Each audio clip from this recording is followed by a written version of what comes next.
Un vent nouveau souffle sur les cliniques universitaires des Kamina. Ce vendredi 10 avril 2026, les cliniques universitaires des Kamina ont franchi une étape avec l'ouverture de leur tout nouveau cabinet d'ophtalmologie.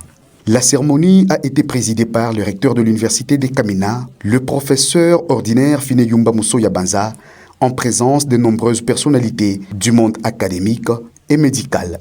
L'événement a été marqué par la présence exceptionnelle de la professeure ordinaire Viviane Maloba, spécialiste renommée en ophtalmologie. Cette dernière a guidé les autorités à travers les nouvelles installations, tout en fournissant des explications détaillées sur le fonctionnement des dernières générations. Ici, c'est la lampe à fonte. C'est une machine qui nous aide à examiner différentes parties de l'œil, des surfaces jusqu'au niveau de la rétine. C'est vraiment, ça fait partie de l'alimentaire. Sans cette machine, on ne peut pas consulter les yeux des patients en toute confiance. La deuxième machine, c'est grâce à celle-ci qu'on arrive à calculer la réfraction de l'œil avant de prescrire des lunettes à un patient qui ne voit pas bien de loin. Ça s'appelle autorefractomètre automatique. La machine prend les mesures autant de fois. Elle nous calcule la moyenne parce qu'elle est munie d'une imprimante qui est incorporée. On imprime les valeurs sur des papiers, des rouleaux photosensibles et on transcrit les valeurs sur la fiche de consultation du patient. Celle-ci, c'est la valise des verres à essai. On occlue d'abord un œil et puis du côté de l'œil droit parce que par convention, on commence par corriger l'œil droit du malade. Pour démontrer l'efficacité immédiate de ces plateaux techniques, la professeure Maloba est passée de la théorie à la pratique en effectuant la première consultation clinique. Dans son allocution, le recteur de l'université des Kamina, Fineyumba Musso Yabanza, n'a pas caché sa satisfaction. Il a tenu à remercier chaque acteur pour le rôle joué dans l'acquisition du dit cabinet avant de lancer un message ferme aux gestionnaires. Le premier mot, c'est l'intention de mes remerciements à vous, la professeure ordinaire, Viviane Maloba. Vous êtes déplacé de Lubumbashi à Kamina pour la cause sanitaire. Parce que vous aimez vos frères et sœurs que nous sommes, vous êtes déplacés gratuitement, puis c'est le bon Dieu vous bénir davantage. Le dernier mot, il y a deux volets. Le premier volet, c'est réitérer nos remerciements également aux donateurs de ce cabinet ophtalmologique que nous lançons solennellement ce jour.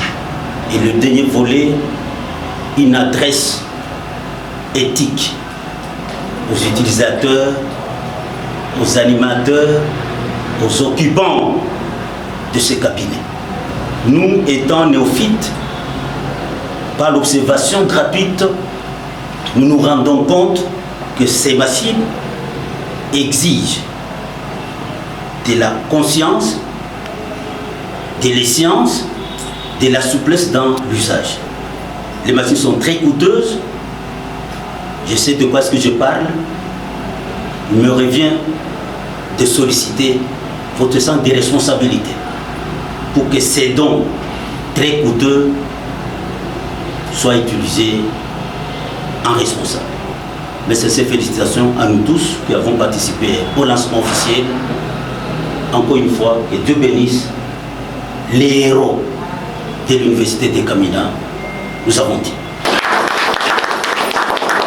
Pour le professeur Dr Ignace Bouana, médecin directeur de cliniques universitaires, l'ouverture de ces services est un soulagement majeur pour la province. À la fin de la cérémonie, il a lancé un appel vibrant à la population du Olomami. Ce que je peux donner comme message, c'est dire à la population que nous avons un cabinet d'ophtalmologie fonctionnel ici au clinique qui vient donc d'ouvrir les portes. Et ce cabinet va commencer à fonctionner normalement tous les jours. Donc ceux-là qui ont un problème de vision, ceux-là qui ont un problème des yeux, nous les invitons donc à nous visiter pour qu'ils puissent bénéficier des soins oculaires de qualité. Le cabinet sera ouvert tous les jours de 8h à 15h, et aussi nous serons donc présents lorsqu'il faudra gérer certaines urgences. Nous avons un personnel qui était bien sûr en formation depuis près de 4 ans, qui est revenu pour finaliser avec son travail de dernière année, qui va rester sur place et bien donc gérer ces cabinets. Désormais opérationnel, Ces cabinets d'ophtalmologie positionnent les cliniques universitaires comme une référence médicale dans la province du Olomami.